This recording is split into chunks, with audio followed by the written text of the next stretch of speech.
अभी तक मेरे चैनल को सब्सक्राइब नहीं किए हैं तो नीचे रेड कलर का होगा सब्सक्राइब करें और दबाएं बेल आइकन को ताकि मेरा हर एक अपडेट्स मिले आपको सबसे पहले।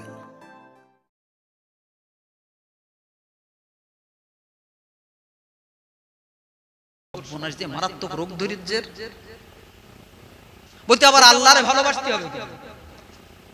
সব জায়গায় আমরা হুজুরগা ওয়াজ শুনি, সারে হুজুররা এসে বলতেছে লা ইউমিনু আহাদুকুম হাত্তা আকুনা আহাব্বা ইলাইহি মিন ওয়ালিদিহি ওয়া ওয়ালাদিহি ওয়ান নাসি আজমাইন।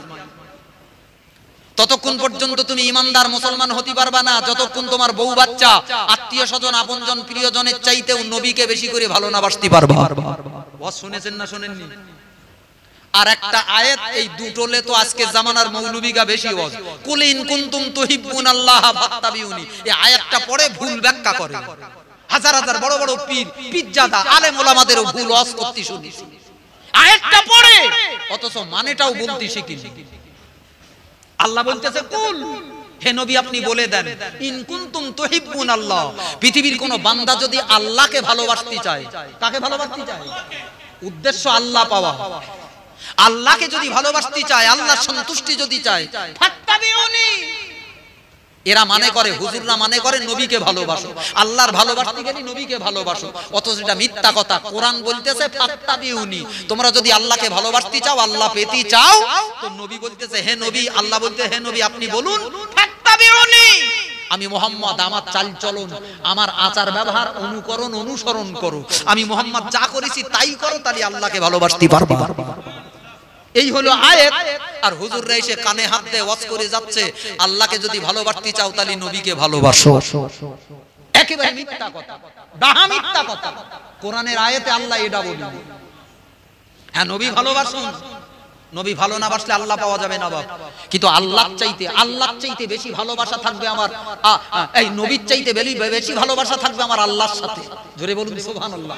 কানেকশন কার সাথে বেশি থাকবে? আল্লাহর সাথে। নবী আমার দরকার, নবী আমার ওসিলা স্বরূপ। নবীকে ভালোবাসি আল্লাহ পাওয়ার জন্য। কি পাওয়ার জন্য? নবীকেও ভালোবাসি নবী পাওয়া, নবীকেও মহব্বত করি কিসের? উদ্দেশ্য আমার আল্লাহ পাওয়া। মুমিনের লক্ষ্য একমাত্র আল্লাহ। জোরে বলুন সুবহানাল্লাহ। লক্ষ্য যেন এদিক ওদিক হয়ে না যায়, পীর নবী আলেম হুজুর এসব যেন লক্ষ্য না হয়। লক্ষ্য থাকবে আল্লাহ, আমার এক আল্লাহকে আমি রাজি করব। আর আল্লাহকে রাজি করতে গেলে কার কাছে গেলি হবে? তার কাছে যাব। বুঝেননি? তো এক পিজ্জাদার ভক্ত আমাকে ওই ফেসবুকে লিখতেছে, হুজুর কোরআন শরীফের একটা এমন কোন আয়াত আছে যে আয়াতে আল্লাহ বলেছে আল্লাহকে ভালোবাসতে হবে? আমি বলি সব বোনের মাথায় পোকা ঢুকেছে। আমি বলি কে বললো তোমার নেই? কে বললো নেই? আল্লাহ কোরআন পাকে বলতেছে ওয়াল্লাযীনা আমানু আশাদ্দু হুব্বাল লিল্লাহ। আল্লাহ বলতেছে পৃথিবীর মুসলমানরা সবথেকে বেশি শক্ত মহব্বত করবে আশাদ্দু হুব্বাল লিল্লাহ, আল্লাহর মহব্বত। জোরে বলুন সুবহানাল্লাহ। এই আয়াতটার তাড়াতাড়ি কোরআন শরীফ খুলে কত নম্বর আয়াত পারা কত দেখে সেখানে লিখে দিছি। আমার মনে হচ্ছে এই ছেলেটা আমার খুব গালাগালি দিয়ে রেখেছিল ফেসবুকে। আমি জানি না কেটা কোনতে গালাগালি দিচ্ছে, জানবো কি করে বাপ? খোদার কসম করে বলছি একেবারে সত্যি কথা। মনে হয় এই ছেলেটা আমার খুব গালাগালি দিয়ে রেখে যেই কোরআন শরীফের আয়াতটা নাম্বার তুলে পারা কত কোন সূরা এইটা লিখে দিছি, তার পরেক্ষণে মেসেজ করছে, বলছে হুজুর হুজুর আমি আপনার পায়ে জড়িয়ে ধরে ক্ষমা চাচ্ছি, আপনি আমাকে ক্ষমা করেন। আমার চোখে পানি এসে এ ভাই তুই কি করেছিস? আমার পা জড়াচ্ছিস কেন? ক্ষমা চাচ্ছিস কেন? বলতে হুজুর আমি বলতে পারছি না, বড় লজ্জার কথা, আমি আপনার কাছে বড় অন্যায় করে ফেলেছি, আপনি আমাকে ক্ষমা করেন। তো আমি আর কি করবো, যখন বলতে চাচ্ছেন আমার শোনারও দরকার নেই, তো আমি ও খালেস অন্তরে বললাম যা ভাই তুই যাই করিস আমার বিরুদ্ধে যা অপরাধ করেছিস আমি ক্ষমা করে দিচ্ছি যা। সে ফেসবুকে আমাকে এই সব কথাগুলো বললো। আমি তখন বুঝলাম সমাজে কি পরিমাণ একটা বন্ধত্ব চলতেছে। আর সত্য মানা কিছু ছেলেও আছে। আমার আল্লাহর সাথে নবী কিরাম ভালোবেসে হলো একটুখানি দেখা। একটুখানি দেখাবো। চলেন রাসূলুল্লাহ জীবনে ফিরে যাই, হাদিস আর কোরআন নবীর জীবন। চলেন রাসূলুল জীবন, অমর জীবন, নবীর সিরাতের জীবনে একটুখানি ফিরে যাই। রাসূলুল্লাহ জীবনে কাকে ভালোবেসেছে বেশি? কেউ বলতেছে হাসান হুসাইনকে বেশি মহব্বত করলো, কেউ বলতে ফাতেমাকে বেশি মহব্বত করলো, কেউ বলতে আয়েশাকে বেশি মহব্বত করলো, কেউ বলতে খাদিজাকে বেশি মহব্বত করলো, কেউ বলতে বেলালকে বেশি ভালোবেসলো, কেউ বলতে আবু বকরকে বেশি ভালোবেসলো, কেউ বলতে ওমরকে বেশি ভালোবেসে। চলেন দিন একটু নবীর কাছে যাই, নবী কারে বেশি ভালোবেসেন দেখি আসি, একটু দেখে আর চোখ খোলেন, একদম চোখ খোলেন। কারুর ধোঁকাবাজি দা, কারুর পেছনে তেল মালাতে যাবেন না, নিজের ইচ্ছাটাকে মজবুত করে শক্ত করে ধরে রাখেন। কিতাবের ভিতরে এসেছে প্রিয় নবী রাসূলুল্লাহ সাল্লাল্লাহু আলাইহি ওয়াসাল্লাম জীবনে, মক্কার দেশ তো খুব মরুর দেশ, গরমের দেশ, যারা না গেছে তারা জানবে না, খুব গরমের দেশ বাপ, লু হাওয়া বয়, লু হাওয়া বয়। এই রমজানে মক্কায় ছিলাম বাপ, শেষ একদিন যদি শুধু ওই সফরের কাহিনীটা বলতে দেন, আপনারা আবার বলবেন মুসা কালিম ভাই কাহিনী বলতে। এবার মক্কায় গোটা রমজান রোজা হালাতে, রোজা রেখে পাগলের মতো শুধু এমাতা ওমাতা করে দৌড়িয়েছি আর গাড়ি ভাড়ালে দৌড়িয়েছি। কোথায় কোন হালিমার বাড়িতে রাসূলুল্লাহ থাকতো, কোন মাঠে নবী আমার ছাগল চড়াতো, কোন গুহায় রাসূল কাটিয়েছে, কোন জায়গায় তায়েবের কোন মাটিতে তায়েবের বেঈমানেরা এসে আমার নবীকে মেরলো, সে কাহিনীগুলো আমার বুকে ডায়েরিতে খোদাই করে লেখা, কিতাবে তো পড়েছি বাপ, কিন্তু বাস্তব মাটিতে যখন দাঁড়িয়েছি তখন ভিতরে একটা আলাদা অনুভূতি। জোরে বলুন সুবহানাল্লাহ। সে ওয়াজ করব না তো, মক্কার দেশ তো বড় গরম দেশ, খুব গরম দেশ। রাসূল সারা জীবন একটা শরবত খেতে খুব পছন্দ করতেন। আল্লাহর নবীর বিবিদের ভিতরে একটা বিবি ছিল, এই ভালো করে শুনেলেন, খুব ভালো করে মনোযোগ সহকারে শুনেন। আমরা এই ওয়াজ শুনে শুনে শুধু নবী ভালোবাসা, নবী ভালোবাসা, এটা তো দরকার। কালকে আবার বলবেন না মুসা কালিম নবী ভক্তি ভক্তি মানা করেছে। নবীকে ভালোবাসুন, কিন্তু নবীকে ভালোবাসবো আল্লাহ পাওয়ার উদ্দেশ্যে। রাসূলকে মন্দ ভালোবাসা দরকার, কিন্তু তবুও রাসূলের চাইতে বেশি সম্পর্ক কার সাথে থাকবে? এই সম্পর্ক যেন ছিঁড়ে না যায়, ভুল ওয়াজে যেন আমি ভুল রাস্তায় না দৌড়াই। আবার কেউ মশলা মাখিয়ে বলবে নবী, নবীকে বাদ দিয়ে আল্লাহ করতে বলেছে, এটাও আমি বলিনি। নবীকে তো উচ্চ মর্যাদা দিতে হবে। দুনিয়ার সবথেকে আল্লাহর পরের আসন আমার রাসূলুল্লাহ। আল্লাহর পরের চেয়ারটা আমি মুসলমান আমি কাউকে দিতে পারবো না, না বাপকে, না মাকে, না নেতাকে, না পীরকে, না হুজুরকে, না বড় পীর সাহেবকে, না খাজা বাবাকে। আল্লাহর পরের আসনটা আমার কাছে আমার নবীর। জোরে বলুন সুবহানাল্লাহ। এখানে কাউকে বসতে দেব না। এ ধরাবাদা মাপাজোকা ইমানদার নেই বলি যত রকম ফিতনা জড়িয়ে যাচ্ছে, বিভিন্ন ফিতনা জড়িয়ে যাচ্ছে। আর মুসলমান গরু ছাগলের মতো হু করে দৌড়চ্ছে, আসলে ধর্মের কিচ্ছু বোঝে না। কাকে কোন জায়গায় রাখতে হয়, এই পিজ্জাটা পিজ্জাটা করতিস কেন, চ্যালেঞ্জ দে বলে যাচ্ছে আজকে শুনেলেন, এমনি তো গালাগালি দিচ্ছে। আরো দেখ, সারা কোরআন শরীফ হাতড়ালে আর সারা হাদিস খুঁজলে একটা পিজ্জাটা মানার একটা অক্ষর খুঁজে পাবেন না। জোরে বলুন সুবহানাল্লাহ। যা কোরআনের হাদিস নির্দেশ করেছে, আল্লাহর কোরআন আর আল্লাহর রাসূলের হাদিস বলতেছে ইত্তেবা করো আলেমদের, মানো জাননেওয়ালাদের, যারা ধর্মটা জানে। জোরে বলুন সুবহানাল্লাহ। যে পিজ্জাটা জানে তাকে মানো, যে পিজ্জাটা বন্ধ জানে না তার পাশে যেইও না, এ তোমার জন্য মহাবিষ তুল্য, কালসাপ তুল্য। মূর্খ পিজ্জাদাদের কাছে যেইও না, কালসাপ তুল্য, তোমার ঈমান নষ্ট করে দেবে, তোমার জীবন নষ্ট করে দেবে। কারণ এর ভিতরে ধর্মের জ্ঞান নেই, ধর্মের এলেম নেই, চোখ নেই। জাননেওয়ালাদের কাছে যাও, যাদেরকে, যারা জানে, যারা চোখওয়ালা। তো রাসূল করিম সাল্লাল্লাহু আলাইহি ওয়াসাল্লামের ঘরে একটা বিবি ছিল বাপ, শেষবারে তাকে বিয়ে করেছিলেন আসলে এক রাজা নাজ্জাশী। এই নারীটা, সুন্দরী নারীটা নবীর জন্য উপহার দিল। জোরে বলুন সুবহানাল্লাহ। সেই যুগের একটা নিয়ম ছিল, বাদশা দেশে সুন্দরী নারীটা প্রতিবেশী দেশের বাদশার জন্য উপহার দিত। এখন যেমন শাল দেয়, আম দেয়, দেখেন না, রাজায় রাজায় দেওয়া দেবী হয় না, সেই জামানায় ছিল। তো রাসূল করিম সাল্লাল্লাহু আলাইহি ওয়াসাল্লাম একটার পর একটা যুদ্ধে যখন জয়লাভ করতেছেন, ইসলাম যখন পৃথিবীতে মাথা উঁচু করে দাঁড়িয়েছে, আশপাশের দেশের রাজা বাদশারা তারা ভেবে এলেছে মুহাম্মদ বিরাট ক্ষমতাধর, প্রতিবেশী রাষ্ট্রটাকে খুশি করা এটা রাজনৈতিক কৌশল। পাশাপাশি যে দুটো দেশ দেখেন না, এই একটা বাড়ি আর ওই একটা বাড়ি, দুটো বাড়িতে সবসময় যদি ঝগড়া থাকে, লাগালাগি থাকে, মিলমিশ না থাকে, শান্তি থাকে না। শান্তি থাকে? আমার গা ভুল করতে বলো, পাকিস্তান আর আমার গা দেশ ভারতবর্ষ, আমি ওতে নাক গলা চাচ্ছি না, কারণ মুসলমান তো এক বলবো আর ওরা বানাবে আর এক। কিন্তু দুটো রাষ্ট্রের ভিতরে যদি শান্তি না থাকে, ভারতও পুড়ে মরবে, পাকিস্তানও পুড়ে মরবে, দুটোরই অশান্তির কারণ। প্রতিবেশী রাষ্ট্রগুলোর ভিতরে মিল মহব্বতটা বড় জরুরি।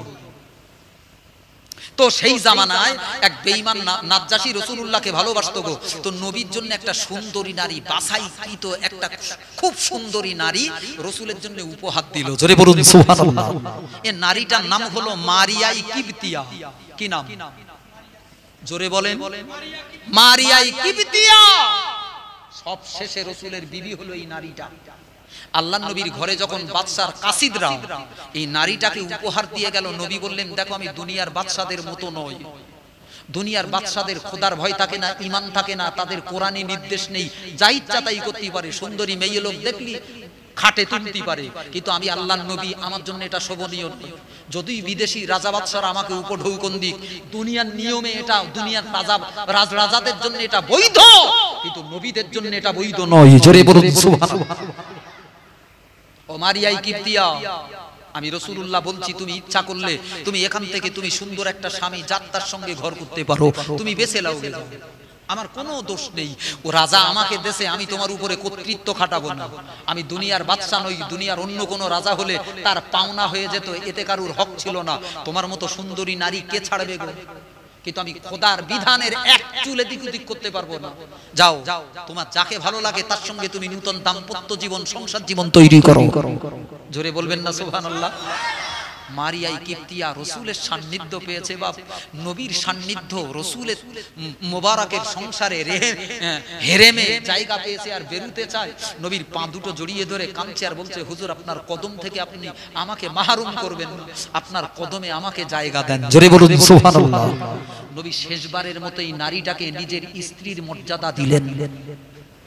এই নারীটাই সুন্দর একটা শরবত বানাতে পারত, কিসমিস দিয়ে, খেজুরের টুকরো দিয়ে, আঙুরের রস দিয়ে, গরমের দেশ তো বাপ, সুন্দর একটা শরবত বানাতো। আমি আপনাকে খাঁটি হাদিসের কথা বলছি, মরুর দেশ, নবী কলেমা যুদ্ধ বিগ্রহে জীবন কাটিয়ে যখন বাড়ি ফিরতেন, এক গ্লাস করে প্রথমেই মারিয়াই কিবতি আমার নবীকে এক গ্লাস করে শরবত খাওয়াতো। জোরে বলবেন না সুবহানাল্লাহ। নিজে নিজে অনুভব করুন এই শরবতের পানিটা ওই গরমের দেশে আমার নবীকে কতটা খুশি বানিয়ে। নবীও খুব খুশি, এক গ্লাস শরবত বিবিটা খাওয়ায়। এজন্য রাসূলুল্লাহ কোথা থেকে আসলি সর্বপ্রথম ঘরমুক্ত অবস্থায়, কষ্ট ক্লান্ত অবস্থায় ওই শরবত খাওয়ার আশায় বিবিটার ঘরে আগে যায়। জোরে বলুন সুবহানাল্লাহ। কার ঘরে আগে যায়? মারিয়াই কিবতিয়ার ঘরে। ওয়াজটাকে বুঝে নেন, এর ভিতর দিয়ে ইসলামটাকে চেনে। ধর্ম কার নাম, ওজের ভিতর দিয়ে আপনাকে চিনতে হবে। কি করে চিনবেন? এখন যদি ঘরে একাধিক স্ত্রী থাকে আর স্বামী যদি একটা বিবির কাছে বারবার যায়, এদের হিংসা লাগবে না? লাগবে না? যদিও শরীয়তেও না যায়, এটা করা যাবে না, চরম গুনাহ। দুটো বেকত্তি বলেছে ইসলাম, পাকামো করা কথা বলেছে। তুমি জানো, হুকুম জানো, টাকা হইয়াছে দৌড়চ্ছ বেকত্তি, মরবা বলে লেগেছো নাকি? দুটো বে যদি তুমি করো সমান অংশে ব্যবহার করতে হবে। এর দিকে তাকিয়ে যদি একবার হাসি লাগে, তোমার ইচ্ছা না হলেও অপর বউটার দিকে ফিরে তোমার একবার হেসে নিতে হবে, তবেই খোদা মাফ করবে। এইরকম ন্যায্য বিচার যদি করতে পারো তাহলে দুটো করো, এর নাম ইসলাম। বাধা দেই করো, কিন্তু কোরআন শেষবারে ফয়সালা দিয়েছে, এটা তো এই ন্যায্য বিচার তোমরা করতে পারবে না, অতএব ফাওয়াহিদা, একটা বে করো। জোরে বলুন সুবহানাল্লাহ। কোরআন বলিতেছে পারবা না। এখন যদি আপনি বলেন নবী পেরলো কি করে, নবী কি করে পারলো, দেখলেন এই ঘটনায় আপনার চোখ খুলে যাবে কেমন আল্লাহকে ভালোবেসলো, আর বউগুলো একাধিক বিবির সঙ্গে নবী কি ব্যবহার করলো দেখলেন। কিতাবের বর্ণনায় লেখা, নবী দৈনন্দিন এই বিবিটার ঘরে যেয়ে একটু শরবত খান। এখন অন্য বিবিদের কাছে বড় ঈর্ষার কারণ হলো, তারা কানাকানি বলা বলি করতে শুরু করেছে, নবী বোধহয় এই বউটাকে বেশি ভালোবাসে, এই বুবুটাকে নবী খুব মহব্বত করে, যেটা শরীয়তে নিষেধ। আল্লাহর নবীর কানে সকল বিবিরা এক জায়গায় হইয়া একটা গোল টেবিল করি বলতে চলো আজকে নবীর কাছে যাব। নবী প্রত্যেকদিন এসে ওই বিবির ওই বুবুর হাত থেকে শরবত খাবে কেন? আমার কি ভালো লাগে? আমার কাছে আসে না কেন? এখন সকল মায়েরা আম্মা জানেরা রাসূলুল্লাহর কাছে গেছে, হুজুরের কাছে দাঁড়িয়ে বলতে হুজুর আমাদের একটা অভিযোগ আপনার কাছে। কি? বলতে হুজুর আমরা সবাই বিবি আপনার, তো আপনি মনে হয় বেশি করে এই মারিয়াই কিপ্তিয়াকে ভালোবাসেন, কারণ সব সময় যেখান থেকে আসেন ওর কাছে আগে যান। নবী বলল সর্বনাশ, যে আজকে কাজের গন্ডগোল ঘটিয়েছে, এটা শয়তানেদের মাথায় পোকা ঢুকিয়েছে, রাসূল সম্পর্কে এদের খারাপ ধারণা আসতেছে। আয়েশা বলতেছে হুজুর আমি আয়েশা, আমি কুমারী নারী, আমার বাপের নাম আবু বকর, আমার চাইতেও মারিয়া কিপ্তিয়া ভালো। হাফসা বলতেছে হুজুর আমার বাপের নাম ওমর, আমি আপনার স্ত্রী, আমার সৌন্দর্য, আমার রূপ, আমার লাবণ্য, আমার থেকেও আপনার মারিয়া কিপ্তিয়া ভালো। উম্মে সালমা দাঁড়িয়ে রাসূলের আরেক বিবি দাঁড়িয়ে বলতে হুজুর আমার সৌন্দর্য কি কম? আমার কাছে আসেন না, ওর কাছে আগে যান কেন? এই ভালো করে বুঝলেন নবী কেমন নবী? নবীর ব্যবহারটা দেখেন আর আল্লাহর সঙ্গে মহব্বতটা দেখলেন। খোদার নবী কি দেখাচ্ছে? কিছু পাগলা মুল সাহেব বেরিয়েছে বাপ, তারা বলতে আল্লাহর সঙ্গে মহব্বত করতে হয় না, ও ছেড়িয়ে দে না, ও ছেড়িয়ে দে না, শুধু এইগুলো পাজা করে ধর, পিঠটা ছাতাটা ধর, পিঠ যে তসবিটা ব্যবহার করতে হলো ওইটা ধর, পিরিত থালাটা ধর, আর পিরিত টুপিটা ধর, এই সব ধর। আরে পাগলা হুজুর, এই পাগলা হুজুর বেরিয়েছে বাপ, ইসলামটাকে কোথায় লে যাচ্ছে? খোদার দিনটাকে, সত্য ধর্মটাকে কোথায় বন্দী করতে চাচ্ছে দেখেন। বাংলার মুসলমানরা আজকে থেকে প্রতিজ্ঞা করেন বাংলাদেশের মতো পীর খপ্পরে আমাদের সমাজে ইসলামটাকে খাই করতে দেব না।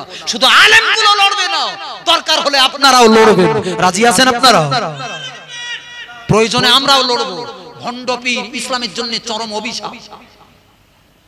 ভণ্ড পীর দ্বীন আর কোরআনের জন্য চরম খোদার গজব। হকটা না, হকটা রহমত, কিন্তু হক পাবেন কোথায় এখন? বাবাজিরা, তো সকল বিবিরা রাসূলুল্লাহর কাছে যেই বলতে হুজুর, হুজুর কাকে ভালোবাসেন আপনার মুখ দিয়ে বলতে হবে। আমার ভিতরে সবথেকে ভালো কার লাগে, কাকে আপনি বেশি ভালোবাসেন, এই ভালো করে বুঝেলেন। নবীর কাছে সব বিবিরা দাঁড়িয়েছে, একাধিক বিবি, আয়েশা, হাফসা, উম্মে সালমা, সাউদা সব দাঁড়িয়েছে। হুজুরা যা আপনার বলতে হবে আমার মধ্যে কারে সবথেকে বেশি ভালো লাগে। এখন নবী কি বলবে বলেন দিন? কার নাম ধর্ম? ফাতেমাকে, আয়েশাকে রাজি করবে আবু বকরের মেয়ে বলে? উমরের মেয়ে হাফসার নাম করে হাফসাকে রাজি করবে? এটা তো দিন ধর্ম না, এটা তো আল্লাহ চায় না সব বিবিরা আমার কাছে সমান। আল্লাহর নবী কি করে জবাব দিচ্ছে দেখেন, জোরে বলুন সুবহানাল্লাহ। এর নাম ধর্ম, এর নাম মহানবী, বড় নবী, এর নাম কোরআনী জ্ঞান, এর নাম এলেম, এর নাম চোখ। আল্লাহর নবী সকল বিবিদের ঠান্ডা করে বলতে, এই দেখো আজ আর আমি মুখই বলবো না, তবে শোনো আজকের আমি নবী বলতেছি, আজকের রাতটা যার ঘরে কাটাবো না সেইটি মুহাম্মদের কাছে সবথেকে বড় প্রিয়। আর জীবনে যেন আমার কাছে আর জানতে চাবা না আমি কাকে সবথেকে ভালোবাসি। আজকের রাতটাই পরীক্ষার রাত, আমি মুহাম্মদ যাকে সবথেকে বেশি ভালোবাসি তার ঘরে আজকে রাতটা কাটাবো। জোরে বলুন সুবহানাল্লাহ। এখন সকল বিবিরা আয়েশা বলতে, নবী যাবে কোথায়? আমি ছাড়া আমার ঘরের দরজাটা ফাঁক করে রাখি, নবী ঢোক ঢোক।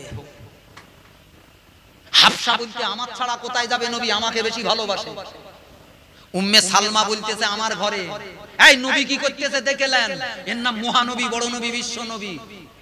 পাগলা হুজুরদের মতো না, পাগলা হুজুরদের মতো না, ইসলামের 12টা বাজিয়ে ছেড়িয়ে দিচ্ছে। অস্কত্তি হয়, কনেগার ঘটনা, কনে অস্কত্তি হয় তাও জানে না, এক জায়গায় লাগিয়ে দিলে মরিগেজা সাধারণ মুসলমান, মরিগেজা মুসলমান, এরা হাতামাতা খুঁজে পাচ্ছে না। ওয়াজ শুনেছে হুজুরির, এই পাগলামি ওয়াজ বেশি চলতেছে। আল্লাহর নবী বললেন, বিবিরা আজ জীবনে যেন কোনোদিন আমার কাছে জিজ্ঞাসা করবে না আমি মুহাম্মদ কাকে সবথেকে ভালোবাসি। আজকের রাতটা তোমরা দেখে নেবে, আমি মুহাম্মদ যার ঘরে আজ রাত কাটাবো সেই আমার কাছে জীবনের সবথেকে বড় প্রিয়। জোরে বলুন সুবহানাল্লাহ। আরো জোরে বলেন না সুবহানাল্লাহ।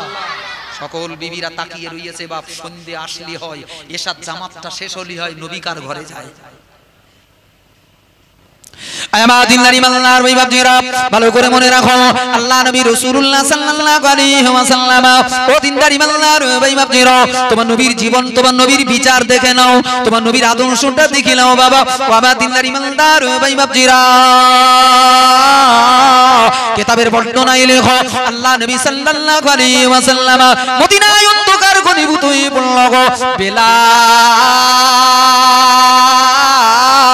বিশ্ব নবীর সাহাবী মসজিদে নববীর মুয়াজ্জিন বেলাল আল্লাহ নবীর সাহাবীটা মিম্বারে দাঁড়িয়ে আযান লাগিয়ে দিল আল্লাহু আকবার আযানে ধ্বনি উঁচু করল গো কাতারে কাতারে মুসল্লিরা দাঁড়িয়ে পড়ল গো সন্ধ্যার গাঢ় অন্ধকারে মদিনা ডুবে পড়ল গো সাদার মদিনার মানুষগুলো বাড়ি ফিরে গেল বউ বাচ্চা নিয়ে খাওয়া দাওয়া করল গো আরামের বিছানায় ঘুমিয়ে পড়ল গো এই দিনদারি মাল্লার ভাই বাপজিরা আল্লাহ নবীর বিবিরা আল্লাহ নবীর বিবিরা আমাদের মা জগৎ জননী মা রাসূলের বিবিরা আম্মা জানলা উম্মাহাতুল মুমিনিন এক একজন ঘরে দরজায় দাঁড়িয়ে মনে হয় নবী আমার ঘরে ঢুকবে গো কেউ মনে করতেছে আমার ঘরে পদার্পণ করবে আয়েশা মনে করল আমার ঘর ছাড়া নবী যেতে পারবে না আমি ছাড়া রাসূলের প্রিয়তম বিবি আর অধিক কেউ নয় হাফসা মনে করল আমি উম্মে সালমা মনে করল আমি ও মুসলমান দেখে লাও তোমার নবীর ভালোবাসা নবীর প্রেম নবীর মহব্বত কার সঙ্গে দেখে লাও আল্লাহ নবী রাতের অন্ধকার গভীর রজনীতে কোন বিবির ঘরে ঢুকলো না কোন মায়ের ঘরে ঢুকলো না না আয়েশার ঘরে না হাফসার ঘরে ও দিনদারি বাংলার ভাই বাপজিরা সকল মায়েরা দরজায় দাঁড়িয়ে পড়লো সারা রাত রাত্র জাগরণ করলো গো এই বোধহয় রাসূলুল্লাহ আমার ঘরে পদার্পণ করবে গো আজকে নবী বলে গেল যার ঘরে রাত্র যাপন করবে গো আজ রাত নবী যার ঘরে কাটাবে সেই নবীর কাছে সবথেকে প্রিয় সকাল হয়ে গেল ফজরের রক্ত এসে গেল গো অন্ধকার আস্তে আস্তে যেন পালিয়ে গেল বেলাল আবার মুয়াজ্জিন দাঁড়িয়ে পড়ল গো ফজরের আযান ফজরের আযানই দুনিয়া আওয়াজ তুলল গো আসসালাতু খায়রুম মিনান নাওম ও মদিনার মুসলমানেরা সকাল হয়ে গেল ফজরের রক্ত হয়ে গেল এখন আর ঘুমিও না শুইও না উঠে পড়ো খোদার ডাকের জন্য মসজিদে চলো ফজরে নামাজে জামাতে শরীক হও বেলাল যখন আযান দিয়ে দিল মদিনার মুসল্লিরা মদিনার মুসলমানেরা দৌড়ে দৌড়ে দৌড়ে দৌড়ে মসজিদে নববীতে দাঁড়িয়ে পড়ো আল্লাহর নবী সারা রাত মসজিদে কাটিয়ে দিলেন খোদার ঘরে কাটিয়ে দিলেন ফজরের নামাজ পড়লেন আস্তে আস্তে নবী এবার বাড়ির পানে বেরিয়ে এলেন সাহাবীরা সাহাবায়ে কেরামেরা আল্লাহ নবীকে দেখে বড় অবাক হয়ে গেলেন হুজুর সারা রাত কি আপনি বাড়িতে যাননি গো সারা রাত কি ঘরেতে যাননি আরাম করেননি বিশ্রাম করেননি আল্লাহর নবী সোনার নবী বিশ্ব নবী আমার এই পৃথিবীর মুসলমান দেখে নাও আল্লাহর সঙ্গে নবীর সম্পর্ক দেখো আজকে যারা হাবিজাবি ওয়াজ নসিহত করে গো একটু ভালো করে মনে রাখুন বাবা দিনদারি মালদার ভাই বাপজিরা রাসূলুল্লাহ যেই না নিজের বাড়িতে আগমন করলেন সকল বিবিরা সকল মায়েরা নবীকে ঘিরে ধরল গো হুজুর আজকে কার ঘরে রাত কাটিয়েছেন আয়েশা বলে আমার ঘরেতে আপনি আসলেন না অত আমাকে কি আপনি ভালোবাসেন না প্রমাণ করে দিলেন সবথেকে আয়েশা চাইতে কাকে ভালোবাসেন আর একজন বিবি দাঁড়িয়ে বলল হুজুর আমার ঘরে আসলেন না উম্মে সালমা বলল আমার ঘরেও না কোথায় গেলেন ইয়া রাসূলুল্লাহ এই দিনদারি মাল্লার ভাই বাপজিরা আল্লাহর নবী সোনার নবী দয়াল নবী আবার জবান খুলে বললেন বিবিরা ও বিবিরা আমি মুহাম্মদ আমার জীবনে সবথেকে ভালোবাসার হলো আবার আল্লাহ একটু জোরে বলুন সুবহানাল্লাহ আমি আল্লাহকে ভালোবাসি গো এজন্য আজ আমি কথা দিয়েছিলাম যাকে ভালোবাসি বেশি আজ রাত আমি তার ঘরে কাটাবো গো আজ মুহাম্মদ তার ঘরে কাটাবে গো আমি আমার জীবনে আবার আল্লাহকে বেশি ভালোবাসি রে বিবি আল্লাহ চাইতে বেশি ভালোবাসা তোমাদের বাসতে পারবো না এজন্য আজ আর কোনো বিবির ঘরে নয় কোনো বিবির ঘরে মুহাম্মদ যায় না গো আজ আমি আমার মালিক আমার আল্লাহ আল্লাহর ঘরে রাত কাটিয়ে দিলাম একটু জোরে বলুন সুবহানাল্লাহ আরো চিল্লে বলেন না সুবহানাল্লাহ কার ঘরে কাটিয়েছেন নবী জোরে বলুন আর কিছু পাগলা হুজুর বলতেছে আল্লাহর ভালোবাসার দরকার আমি আপনাকে প্রথম দিককার কথা আবার একটু মনে করিয়ে দেব বাবাজিরা অসংখ্য ভাই বাপজিরা এসে বসেছেন আলহামদুলিল্লাহ চান্ডা লাঠি সত্যি এই ঘরোয়া মাহফিলগুলো দেখলেও খুব আনন্দ লাগে কাতারে কাতারে মানুষ এসে বসে অসংখ্য ভাই বাবজিরা এসে বসেছেন। আলহামদুলিল্লাহ বাবাজি, আমি বিদায় নেব। আবার সেই উপসংহারে সেই কথাটুকুন বলি, বাবা পরকালকে ভুলে গেলে চলবে না, বাবা মরণের কথাটা ভুলে গেলে চলবে না। দুনিয়ায় যাই করো মরণের কথাটা বারবার স্মরণ করো। এটা ক্ষণিকের জন্য তোমাকে ভুলিয়ে রেখেছে দুনিয়ার নাম। এই দুনিয়ার হাট বাজার দেখে, কাজ কারবার দেখে, রং তামাশা দেখে তুমি তোমার কথাটা ভুলে যেও না বাপ। মরণের কথাটা, পরকালের কথাটা, খোদার কাছে জবাবদিহির চিন্তাটা ভুলে যেও না। তুমি নাস্তা নাবুদ হয়ে পড়বে গো। দুনিয়া তোমাকে ক্ষতিগ্রস্ত করবে, শয়তান তোমাকে জাহান্নামে নিয়ে যাবে। এই দুনিয়া বড় সাংঘাতিক জায়গা বাবা। পদে পদে তোমাকে যেন মরণের কথা, পরকালের কথাটা মনে থাকে।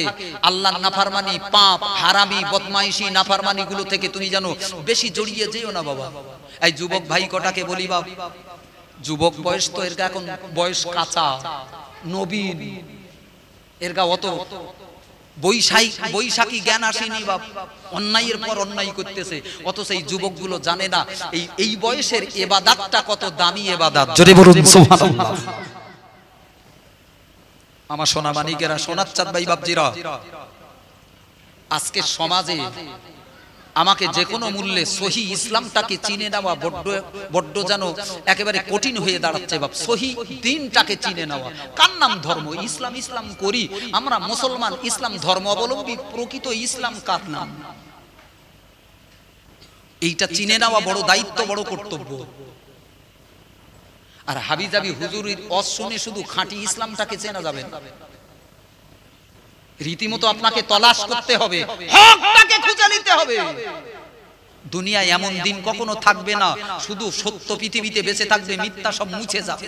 এরম দিন আসবে না বলো, এরম দিন আসবে না। স্বপ্নের দিন আপনার, যেদিন কোনো মিথ্যা থাকবে না, কোনো ভুল থাকবে না, হুজুররাও সব সঠিক, হুজুরগুলো সব এক কথা বলবে, এরম দিন থাকবে না বাবা। এই দুনিয়াটা পরীক্ষাগার। সত্য একধারে থাকবে, পাশাপাশি মিথ্যা থাকবে। ভালো হুজুর থাকবে, পাশের কাছে মিথ্যা হুজুর থাকবে। এই দুটোর ভিতর থেকে আপনাকে হকটাকে চিনে নিতে হবে। দুনিয়ায় কোনো কালে এরম দিন আসেনি, আর কিয়ামত পর্যন্ত আসবেনও না, আল্লাহ দেবেন না। তাহলে আপনার বিবেক, আপনার শিক্ষা, আপনার যোগ্যতার পরিচয় কি করে, পরীক্ষা কি করে হবে? আপনার যে আল্লাহ বিবেক দিয়েছে, জন্তু বানাইনি, গরু ছাগল বানাইনি, পাগল তৈরি করিনি। আপনার যে জ্ঞান আছে, আপনার যে বুদ্ধি আছে, বিবেক আছে, শিক্ষা আছে, যোগ্যতা আছে, এটা আল্লাহ কি করে বুঝে নেবেন? ভালোটাকে চেনো, খারাপের ভিতর থেকে হাতড়ে ভালোটাকে চেনো। এটাই খোদার ফয়সালা, এটাই দুনিয়ার নিয়ম। আমার ভাই ও বাবাজিরা, অনেকটা সময় আমি আপনাদের কাছে বকাবকি করেছি, বিদায় নেব। বিদায়ের আগে আজকে বোধহয় খুব ভালোবেসেই ভিতরের যে কথাগুলো সাধারণত মজলিসে বলাও যায় না, আমিও বলি না, এমনও বেশ কিছু কথা বোধহয় বলেও ফেলেছি, যেটা আপনাদের জন্য মহা উপকারী। কষ্টটাকে দিয়ে একটু মনে রাখুন, ভাবে যারা রেকর্ড করেছে, বরং তাদের কাছ থেকে আমার বাজার বাড়াবার জন্য বলছি না, আপনার উপকার পাওয়ার জন্য বলছি। একবার নয়, দুবার তিনবার করে ভালো করে শুনে, ভালো করে একটু বুঝে নেন, দেখবেন আপনার একটা রাস্তা আপনি পেয়ে যাবেন, বাঁচার একটা পথ আপনি পেয়ে যাবেন। আমি আর লম্বা কথা আপনাদেরকে বলবো না বাবা, অনেকটা সময় বকে ফেলেছি। এই আমার আজিজুল ভাই কি টাইম দিয়েছে হুজুরির কিছু বুঝি নেই। যাক যাক, আমি বিদায় নেব, বোধহয় এসেও গেছে। আসেন বিদায় লগ্নে। এই বাবাজি, আপনারা দাঁড়িয়ে আছেন কেন? ভিতরে অনেক খালি জায়গা, বাবা বসো না বাবা। নবীর মজলিসে বসলে আল্লাহ ফায়দা দেবে বাবা। এখানে বসলি ইজ্জত কমে যায় না, নবীর মজলিসে বসলে মান সম্মান চলে যায় না। বাড়িতে খাটের উপরে বসো, তুমি বড় দামি লোক, চেয়ারে বসো, গদিতে বসো, নবীর মজলিসে আসলে অহংকারটা মাটি করে দেবে না। আমার কোনো দাম নেই, আমি একজন কীট সম। রসুলের মজলিসে পাগলের মতো জড়সড় হয়ে মজলিসে বসবেন। আমার খোদা দেখো, আমার বান্দা আমাকে আর নবীকে পাওয়ার জন্য কত ফকির সেজেছে। জোরে বলুন সুবহানাল্লাহ। কি সেজেছে? ফকির সেজেছে। তবেই তো আল্লাহ দেবে, তবেই তো আল্লাহর মায়া লাগবে। বান্দা বাড়িতে কত খাটের উপরে বসে, কত দামি জায়গায় বসে, কত গদিতে বসে, আজ আমার নবীর মাহফিলে শুধু আমার আর আমার নবীর সম্মানার্থে নিচেই বসেছে। কত সম্মান, আল্লাহর কাছে কত ইজ্জত, কত ভালোবাসা। আল্লাহ আমাদেরকে তৌফিক দান করেন। জোরে বলেন আল্লাহুম্মা আমিন, আরো জোরে বলেন আল্লাহুম্মা আমিন। আমি আর বাড়াতে পাচ্ছি না বাপ। আসেন উঠে দাঁড়িয়ে একটু সালাম পড়বো, আর পিছনের ভাইরা সামনের দিকে এগিয়ে চলে আসবেন। পারলে রাস্তাটাকে একটু খালি করবেন, সামনের দিকে আগিয়ে আসুন, উঠে দাঁড়িয়ে সালাম পড়ুন ইয়া নবী। আমার আরেকটা জলসা খাই করিছে এরা।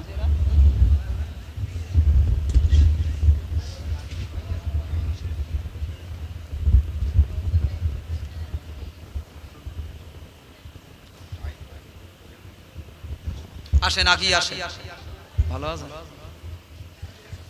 আসেন আগিয়ে আসেন বাপ।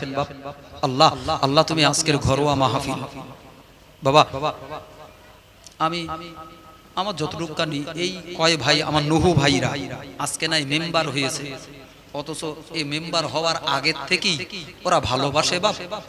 ওই গাড়ি চালায়, মেজো ভাইটা বোধহয় গাড়ি চালায়, বড় ভাইটা কি কাজ করেন, এরা অনেক দিনতে আমাকে এই ওহাব ভাই খুব আপনের মতো বাপ ভালোবাসে। অনেক দিনতেই আব্বা সবরেসানিতে আমাকেও ডাকে, কয়েক বছর ধরে আসছি বাপ। আজকে মেম্বার হয়েছে বলে না, তবু আমি নুহু ভাইকে প্রকাশ্য এইভাবেই বলিছি যে অন্তত সাধারণের খেদমত করেন, এটাও বড় একটা জান্নাতের ওসিলা হবে। অনেক জায়গায় মেম্বার না নানান তাল করতেছে বাপ, ওইসব পাপে ঝামেলায় জড়াবেন না, আর খুব বেশি হলে দরকারে ছেড়িয়ে দেবেন, কিন্তু গুনার কাজে যাবেন না। আল্লাহ আমাদেরকেও বুঝদান করেন, জোরে বলেন আল্লাহুম্মা আমিন, আরো জোরে বলেন আল্লাহুম্মা আমিন। একটু সামনের দিকে চেপে আসেন না বাপ, খুব ভালো লাগতেছে। অসংখ্য মানুষ বাপ, যেমন মা বোনেরা তেমন বাবাজিরা। আল্লাহ আল্লাহ তুমি আজকের মাহফিলটাকে কবুল করো। এই মাঝখানটা খালি কেন? মাঝখানে চেপে আস, সরে আস, মাঝখানটা খালি। এই বাবা ওই সাইড থেকে সামনের দিকে আসেন। আল্লাহ কবুল করেন। দুই সাইডের ভাইরা মাঝখানে ঢুকে পড়ে। আল্লাহ আজকের মাহফিলকে কবুল করেন, জোরে বলেন আল্লাহুম্মা আমিন। আল্লাহ আল্লাহ তোমার ইসলামকে কি করে চিনব? আল্লাহ রাসূলুল্লাহকে তুমি মক্কার জমিনে পাঠিয়েছিলে, তখন আমরা ছিলাম না। আল্লাহ তোমার নবীর কাছ থেকে দিন শিখতে পারিনি। আল্লাহ তোমার নবী হিজরত করে মদিনায় গেল, সাহাবাই কেরামেরাও কত মদিনায় গেল, নিত্য নতুন মানুষগুলো কলেমা পড়ল। আল্লাহ তখন আমরা দেখতে পাইনি। আল্লাহ আল্লাহ অনেক বছর পর ভেজালের যুগে, ভণ্ডামির যুগে, ধর্ম যখন কামতেছে, কোরআন শরীফ যখন কামতেছে, মাবুদ এমন একটা জটিল যুগে তুমি আমাদেরকে মুসলমানের ঘরে পাঠিয়েছো। আল্লাহ আল্লাহ হকটাকে চেনার তৌফিক দাও। আল্লাহ তোমাকে তোমার নবীকে আপন বানাবার তৌফিক দাও। আল্লাহ আল্লাহ আজকের মাহফিলটাকে কবুল করো, জোরে বলুন আল্লাহুম্মা আমিন, আরো জোরে বলেন আল্লাহুম্মা আমিন। রাসূলুল্লাহকে একটু সালাম দেব বাপ, আল্লাহ নবীর মহব্বত বুকে তৈরি করুন। রসুল ছাড়া উপায় নেই বাপ, আল্লাহ পেতে গেলে নবী দরকার। আল্লাহর ঘর জান্নাতের ভিতরে ঢুকতে গেলে যেমন তালা চাবি দরকার, ঠিক ওই রকম খোদা পেতে গেলে রসুল হলো চাবি, নবী দরকার। নবী ছাড়া আল্লাহ পাওয়া যাবে না। আল্লাহ নবীর সঙ্গেও সম্পর্ক তৈরি করুন। ও কথাগুলো ওয়াজে বেশি বেশি হয় বলে আজকে আমি শুধু আল্লাহকে ভালোবাসার কথাটা বুঝিয়েছি, ওই কথাটা বলিনি। এর মানে এটা বুঝবেন না যে নবীকে ভালোবাসতে নেই, নবীকে ভালো না বাসলেও হবে, এর মানে এটা নয়। ওটা সমাজে সব সময় শোনেন বলে আল্লাহর মহব্বতের কথাটা একটু বলেছি। আল্লাহ আল্লাহ তুমি আমাদের হৃদয়ে তোমার হাবিবের মহব্বত দান করো, জোরে বলুন আল্লাহুম্মা আমিন। মাবুদ দুনিয়ার মালিক তো ওই আল্লাহ যার গায়ে তালিমারা জামা, রাস্তায় ঘুরে বেড়ায় ফকির, কিন্তু তার কলিজায় মানিক রয়েছে। আল্লাহ আল্লাহ নবীর মহব্বত আছে, জোরে বলুন সুবহানাল্লাহ। আল্লাহ দুনিয়ার মালিক ওই লোকগুলো না যারা পাকা বাড়ি বেঁধেছে, কোটি কোটি টাকা পাজা করে শুয়ে আছে। আল্লাহ রাজত্বের রাজাগিরি করতেছে, ওরা মালিক না, মালিক তো তারাই যাদের কলিজায় আল্লাহ আল্লাহ নবীর মহব্বতের খনি, জোরে বলুন সুবহানাল্লাহ। আল্লাহ তুমি আমাদের হৃদয়ে তোমার আর তোমার হাবিবের মহব্বত দান করো। তোমাকে না দেখে যেমন আল্লাহ বলে ডেকেছি, আল্লাহ বলে মেনেছি, ঈমান এনেছি। আল্লাহ আমরা গুনাহগার উম্মত, তোমার নবীকেও না দেখে তোমার নবীকেও নবী বলে মেনে নিয়েছি। আল্লাহ তোমার নবীর প্রতিও আমাদের ঈমান। আল্লাহ আজকের মাহফিলকে কবুল করো। আমাদের পঠিত সালামটুকুন সোনার মদিনায় রাসূলুল্লাহ সোনার রওজা শরীফ আল্লাহর হাবিবের রওজা পাকে পৌঁছে দাও, জোরে বলেন আল্লাহুম্মা আমিন, আরো জোরে বলেন আল্লাহুম্মা আমিন। মোহাব্বতি কণ্ঠে সালাম পড়ুন ইয়া নবী, সালাম আলাইকা ইয়া রাসূল, জোরে পড়ুন ইয়া হাবিবি সালাম আলাইকা সালাওয়াত आपे सुन तौने मदीना महाबाते वहियों सकीना नूर से मामो रसीना मिस्को से बेहतर पसीना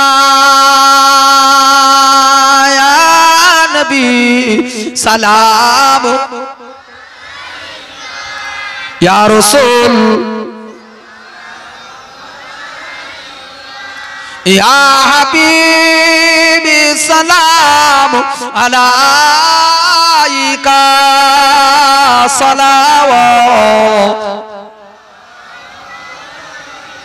जिब्राइल आवाज तुलीलो खुले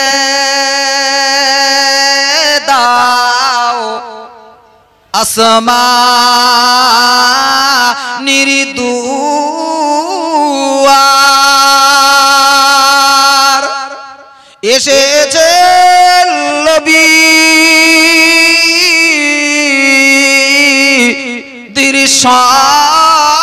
সরদার করিতে আল্লাহর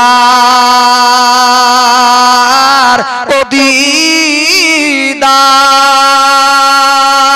ইয়া নবী সালাম ইয়া রাসূল ইয়া হাবিবি সালাম আলাইকা সালাওয়াত তুমি যে উম্মাতির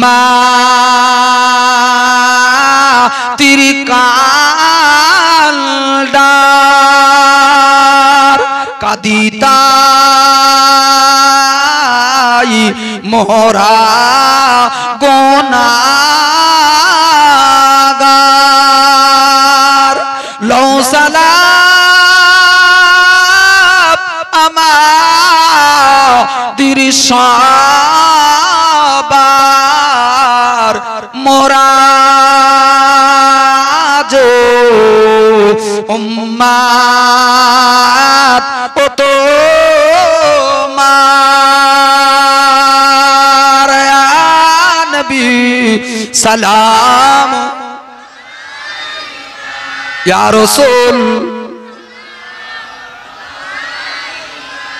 ইয়া হাবিবি সালাম আলাইকা সালাওয়াত বসে বসে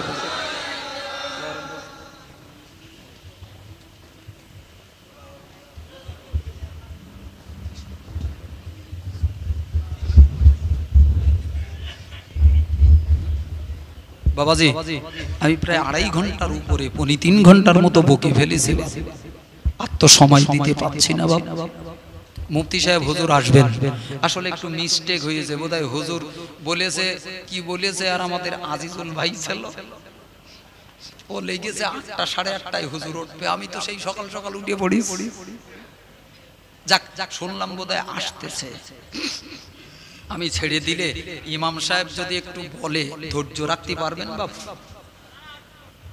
এই তো কাজের গন্ডগোল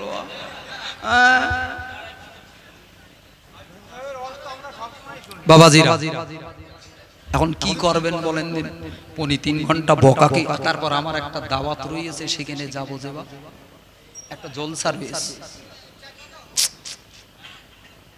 আমার সোনা মানিকেরা শোনাচ্ছেন ভাই বাবজিরা আলহামদুলিল্লাহ যাক যাক আমি টুপ করে এক আধটা কথা বলে বিদায় নিই বাপ বাবাজিরা, গোটা টোটাল বক্তৃতাটাকে আপনার একটা রাস্তা বার করার জন্য খোদার প্রতি ভরসা, খোদার মহব্বতটা কতটা উপকারী, খোদার সঙ্গে সম্পর্কটা মুসলমানদের কতটা জরুরি, এই বিষয়টাকে সামনে রেখেই আমি আপনাকে এই প্রায় পৌনে তিন ঘন্টার মতো আপনাদের কাছে বকেছি। অন্য কোনো স্বার্থে নয় বাপ। যদি আপনি একটু এই রাস্তাটাকে, ধর্মের পথটাকে, দিনের রাস্তাটাকে একটু চেনেন, আজ আমরা প্রকৃত দিন থেকে অনেকটা দূরে অবস্থান করছি বাপ, অনেক দূরে অবস্থান করছি। আল্লাহ পাক আমাদেরকে সহজ সরল ধর্মের এই রাজপথটাকে ধরে থাকার তৌফিক দান করেন। জোরে বলেন আল্লাহুম্মা আমিন। কোনো কিছুর বিনিময়ে সত্যের সঙ্গে আপোষ করা যাবে না বাপ, কোনো কিছুর বিনিময়ে নয়। মনটাকে একেবারে পাথরের মতো শক্ত করুন, রাতের বেলা বালিশে মাথা রেখে মনের সঙ্গে লড়াই করুন, নিজের মনের সঙ্গে কথা বলুন। দিনের বেলা কত লোকের সঙ্গে, মদ্দা লোক মেয়ে লোকের সঙ্গে কথা বলেছেন, নিজের মনও কথা বলে। বালিশে মাথা রেখে মনকে জিজ্ঞাসা করেন, তুই কি চাস বন্দিনী? দুনিয়ার সুখ শান্তি ভোগ করে কি জাহান্নামের আগুনে জ্বলতে চাস? কবরের কঠিন আযাব, এটা তো মাপ নেই, এটা চিরস্থায়ী। কি চাস? দুনিয়ার লোভ লালসায় মত্ত হয়ে খোদার আযাবটাকে আমাকে ভোগাতে চাস? যদি না চাস, আমাকে সোজা রাস্তায় চলতে দে। লোভ করবি না, বাধা সৃষ্টি করবি না, বরং সহায়তা কর। আমি আল্লাহকে চাই। মনটাকে কঠিন দড়ি দিয়ে বেঁধে দিলেন, কঠিন শক্ত করে বেঁধে দিলেন। আমি আল্লাহ ছাড়া কাউকে চাই না। আল্লাহ পাওয়ার জায়গায় আমি আপোষ করব না। একদিকে টাকা আর অপরদিকে আল্লাহরই কি আমাকে যদি বলে কোনটা নিবি, আমি যেন টাকার দিকে এক পলক তাকিয়েও না দেখি, আমি যেন আল্লাহকে বুকে জড়িয়ে নিতে পারি। জোরে বলুন সুবহানাল্লাহ। আরো জোরে বলেন না সুবহানাল্লাহ। মাঝে মাঝে ওলি আল্লাহরা এইরকম পরীক্ষা নিত, নিজেকে নিজে পরীক্ষা নিত, নিজেকে যাচাই করতে কোন দিককার খরিদ্দার দেখি দিনি। এ তো টুপি খাটিয়েছে, পাঞ্জাবি তো খাটিয়েছে, আসলে ভিতরটা কি চাচ্ছে? আমরা পরের সমালোচনা করি, নিজে বাঁচতে চাই না বাপ, নিজের ভুলগুলোও দেখি না। আল্লাহ পাওয়া চারটিখানি কথা নয় বাপ। আমাদের পীর মুর্শিদদের গল্প আপনারা শোনেন, কিন্তু কি পরিমাণ পরিশ্রম যে তারা করে বেরিয়েছে। জোরে বলুন সুবহানাল্লাহ। আরো জোরে বলেন না সুবহানাল্লাহ। হেলা খেলা নয়, এটা আপনার জীবনের রাজপথ, জাহান্নাম থেকে বাঁচার পথ। এই রাস্তায় কারোর সঙ্গে আপোষ করা যাবে না। এতে যদি রাজা বাদশাহ খোঁজে যায়, পীর হুজুর খোঁজে যায়, যাকে যাক, আমি আমার জায়গায় দাঁড়িয়ে থাকবো। কথা ঠিক না বে ঠিক? জোরে বলুন। আল্লাহ আপনাদেরকে কবুল করেন। জোরে বলেন আল্লাহুম্মা আমিন। আরো জোরে বলেন আল্লাহুম্মা আমিন। বাবাজি, রিসেন্টলি বেশ কিছু ঈমান বিরোধী কথা, বিভিন্ন রকম কথা শোনা যাচ্ছে।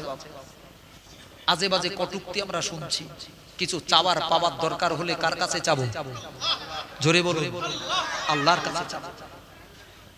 আমাদের পীর বুজুর্গরা রোগ হলেও ডাক্তারের কাছে যেতে চেত না, ওষুধ লে খাতি দিলি বলতো, ওষুধ খেলি যদি আমার আল্লাহ অসন্তুষ্ট হয়, আরে ভালো করার মালিক তো আমি, আবার আমাকে ভালোবাসে, অথচ ওষুধ কেন খেলো? এটা তাকওয়া, পীরত্বের অনেক উঁচু দরজা। আমরা অত পারবো না, কিন্তু সরাসরি প্রকাশ্য আল্লাহর কাছে ছাড়া অন্য কারোর কাছে চাইব না। অনেকে অনেক রকম বুঝ দেবে বাবা, অনেক রকম বোঝাবার চেষ্টা করবে, অনেক ঘটনা। এখন তো দলিল প্রমাণ কিচ্ছু নেই বাপ, শুধু ঘটনা হয়ে দাঁড়িয়েছে দিনের সব। একটু তাকবীর দেন না, নারায়ে তাকবীর। আরো জোরে নারায়ে তাকবীর। মুফতি সাহেব হুজুর কেবলা, মুফতি সাহেব হুজুর কেবলা, নারায়ে তাকবীর। আলহামদুলিল্লাহ, অনেকটা সময় আপনাদের কাছে বকিছি বাপ, প্রায় 3.5 ঘন্টার মতো সময় কাটিয়ে ফেলেছি। আলহামদুলিল্লাহ, হুজুর এসেছেন, খুব সুন্দর মাহফিল বাপ, ঘরোয়া মাহফিল হলেও নীরব নিথর ঠান্ডা পরিবেশে রহমতি মজলিস বাপ, আরো অত্যন্ত মূল্যবান, অত্যন্ত উপকারমূলক, অত্যন্ত উপকারী বেশ কিছু কথা জানেন। তার ওয়াজ সম্পর্কে এই এলাকার মুসলমানদেরকে নতুন করে বলার কিচ্ছু নেই বাপ। আজকে ধর্ম নিয়ে, ঈমান নিয়ে, আকীদা নিয়ে, পীর নিয়ে, হুজুর নিয়ে যে ডামাডোলের ভিতরে, দুটানার ভিতরে মুসলমানগুলো পড়ে আছে, আমি তো মনে করি এই দুটানার ভিতরে বর্তমান সমাজ